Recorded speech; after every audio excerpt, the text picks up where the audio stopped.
Hello guys, now in this video I'm going to show you how you can search for any movie or TV show or Netflix account using your smartphone. If you find this video helpful, I'll kindly request that you support me by liking the video and also by subscribing to this channel. Alright, let's get into it.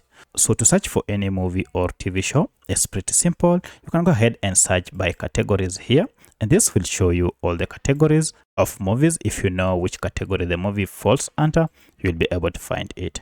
You can also go ahead and search under shows or movies. However, the best way to search for any movie or any TV show is by its name. To do this on your smartphone, just head over to this search icon here, and then just go ahead and enter the name of the movie or series. For instance, I want to search for this series called Queen of the South.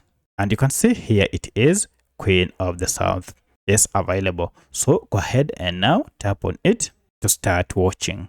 So if you need to search another movie, just go ahead and enter the name of the movie or TV show. You should be able to see the name of that movie or the name of that TV show. So that's how you can search for movies and TV shows on Netflix. If you have any other question, kindly let me know in the comment section. Otherwise, thanks for watching and let's meet in the next video.